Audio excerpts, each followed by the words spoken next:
nous sommes confrontés à des situations particulièrement difficiles, en tout domaine. Et c'est la raison pour laquelle il faut avoir des dirigeants qui soient à la hauteur de leurs fonctions, et qui soient dans la compréhension des problèmes réels qui se posent à un pays comme la France. Alors, première considération, c'est la pandémie. Voilà 2 ans que nous sommes dans cette pandémie, tout le monde sait qu'elle a été gérée de manière tout à fait contradictoire et contraignante et totalitaire. Et on en est aujourd'hui à imposer le vaccin par l'intermédiaire du pass vaccinal. Et puis ça va continuer, on se demande jusqu'où.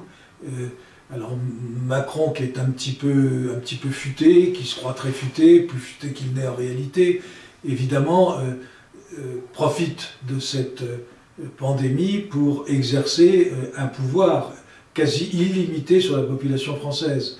Mais il n'est pas le seul. Dans le monde, on voit très bien que cette pandémie a été un instrument de pouvoir. Et un instrument de pouvoir non seulement pour les hommes politiques, mais plus concrètement par derrière, pour les prétendus dirigeants cosmopolites, et puis ce qu'on appelle très justement Big Pharma. On voit très bien qu'on est dépendant maintenant de groupes de pression internationaux qui tiennent en main les institutions politiques, les institutions sociales, et qui font passer leurs considérations à eux, leurs intérêts à eux, avant toute autre considération concernant les peuples qui doivent se soumettre à leurs diktats. Donc ça, c'est un premier point. Ça ne veut pas dire qu'il faille nier qu'il y ait une pandémie ou qu'on prenne parti forcément nécessairement, comme on nous oblige à faire aujourd'hui, pour un traitement ou pour un autre. Tout ça est évidemment absurde. Il faudrait quand même rappeler que la santé dépend essentiellement des familles, comme l'éducation, et non pas de l'État, et non pas d'un État international, et non pas de l'Europe. Je ne vois pas pourquoi l'Europe vient s'occuper de mes médicaments, Enfin, tout ça, on arrive à ce qu'on appelle très précisément Big Brother et à 1988 d'Orwell, ou dans le meilleur des mondes. Alors ça, c'est le premier point. Mais il y a un deuxième point, c'est les questions financières. C'est que, du coup, cette pandémie a permis de ne pas résoudre la question financière. Et en France, elle s'est considérablement aggravée. On ne veut pas le voir. C'est vrai aussi aux États-Unis, mais les États-Unis sont une puissance telle qu'on peut penser c'est comme un char d'assaut. Il faudrait des tonnes et des tonnes de bombes pour arriver à le faire sauter. La France, elle est beaucoup plus fragile et beaucoup plus vulnérable surtout. Et personne ne peut dire ce que ça va être demain. Je ne parle pas simplement de la dette, qui est considérable, et si on rajoute toutes les dettes, en réalité, on atteint les 3 000 milliards aujourd'hui. Quand on dit 2300, 2400, c'est uniquement quand on réduit factuellement aux dettes dites d'État, celles qui sont renouvelées. Mais non, c'est beaucoup plus important et beaucoup plus grave. Et il suffirait que les taux d'intérêt remontent de quelques points et la France se trouverait dans une situation absolument tragique. Bon.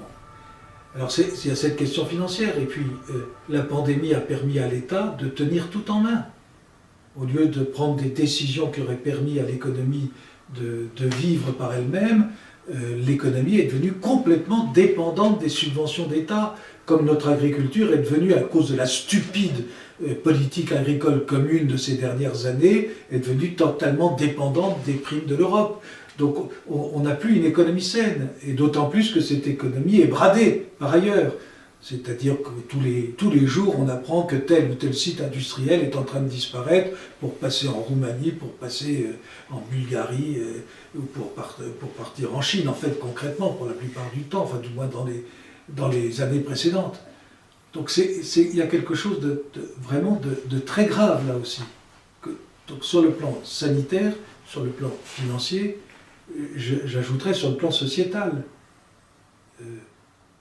La France ne contrôle plus ses territoires, on le sait maintenant. L'affaire de Roubaix est une affaire caractéristique.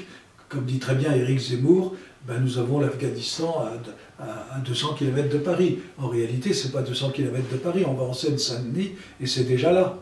Bon. Et ceux qui nous dirigent ne connaissent pas, puisqu'ils prennent la voiture, ils ont des gendarmes qui leur ouvrent la portière, des huissiers qui leur cirent les pompes. Ces gens sont complètement mais en dehors de toute réalité, de ce que vivent concrètement les Français. Et ça, tout le monde, enfin, tout le monde le sait, tous les gens qui vivent la réalité quotidienne le savent parfaitement. Et cette question sociétale, elle est dramatique.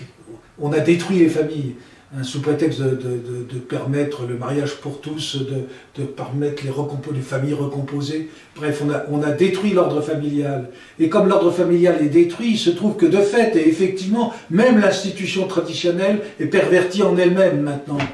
Et il en est de même de l'Église. Voilà, on est arrivé à cette chose extraordinaire que l'Église qui se tenait encore dans l'entre-deux-guerres, et qui se tenait même encore après-guerre, et on ne sait plus ce qu'elle est aujourd'hui. Enfin si, il y a heureusement de très bons prêtres et de prêtres très généreux, et il y a des moines qui prient, enfin, il y a encore des gens qui sont généreux et des familles généreuses.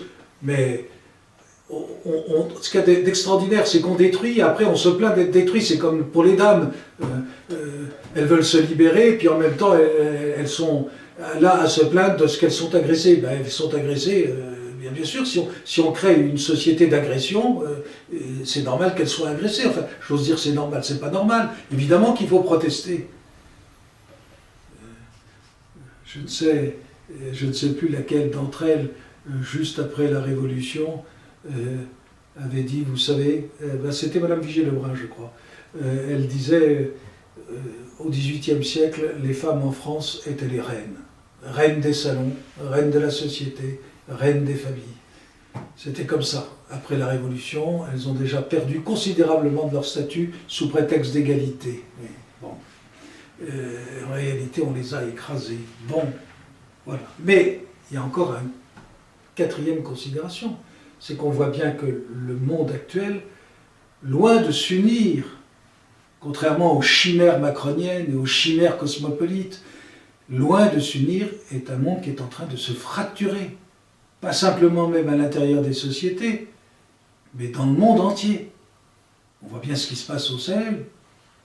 La France qui vient libérer du djihadisme ces peuples se retournent contre elle, et estiment d'ailleurs que la France n'en fait pas assez concrètement. Mais parce qu'on s'y est très mal pris, en réalité, concrètement. Mais partout, partout. Donc ce sont des conflits. En Chine, en mer de Chine, en Inde, et alors plus près de nous, en Ukraine. Et tout est fait pour essayer de monter un conflit. Et on voit très bien que les Américains ont presque intérêt à créer ce conflit, où ils engageront évidemment les forces de l'OTAN, c'est-à-dire qu'ils engageront l'Europe tout entière. Et ils se servent des intérêts évidents de nations qui ont toujours été menacées par la Russie, comme la Pologne, les Pays-Baltes. Ils se servent de l'intérêt de ces peuples pour les faire entrer dans leur système international. Et la Russie essaye de se défendre. Alors il ne s'agit pas forcément de prendre parti, comme va le faire Macron malheureusement, en faisant des leçons de morale par-dessus le marché, comme si les dirigeants des peuples à l'heure actuelle acceptaient des leçons de morale. Il n'y a que les Français qui croient ça. La réalité, c'est qu'il y a des intérêts français et il y a des équilibres mondiaux. Et il est certain qu'à l'heure actuelle, dans tous les continents, il y a maintenant des risques de guerre, sinon de guerre de grande intensité, comme il est dit, selon les langages officiels, mais en tous les cas des guerres larvées, et continues.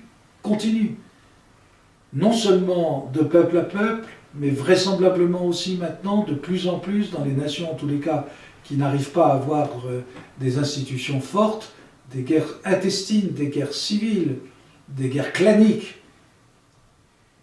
Alors, que conclure? Dans un cadre pareil, il est indispensable d'avoir des institutions fortes et surtout d'avoir à la tête de l'État des hommes qui ont conscience de leurs responsabilités et qui ne vivent pas pour eux, pour leur carrière, pour se faire valoir, pour s'imaginer les maîtres du monde. Nous l'avons cru. Monsieur Briand, Aristide, après Jean Jaurès, avait cru fin, après la guerre, de faire le Monsieur Paix. Ça lui permettait de faire des discours à Locarno, à Genève.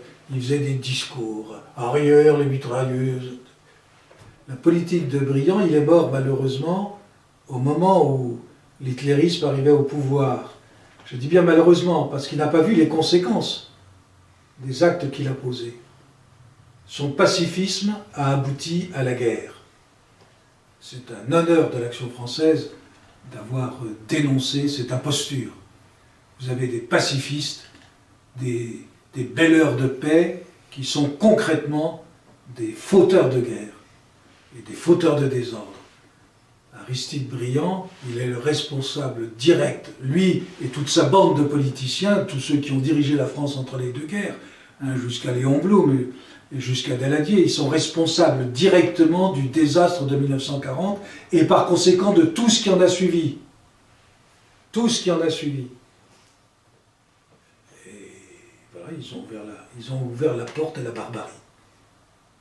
Aujourd'hui, nous avons besoin de gens conscients, responsables, hautement, pas forcément hautement qualifiés du point de vue des diplômes intellectuels, mais nous avons besoin de personnes qui ont une compréhension de ce qui se passe, une intelligence du monde, et non plus de ces politiciens de passage, parce que dans le fond, Macron, ce n'est rien d'autre qu'un politicien de passage. Une fois élu, qu'est-ce qu'il veut? Il veut être élu, et puis ensuite il voudra être réélu. Et puis ses compagnons, c'est la même chose. Ils ont trouvé des prébendes. Voilà, ce n'est rien d'autre que ça. Comprenons bien, nous avons des institutions qui nous mènent à la ruine. Et peut-être demain à une défaite morale, sanitaire encore, peut-être, financière, et peut-être même militaire.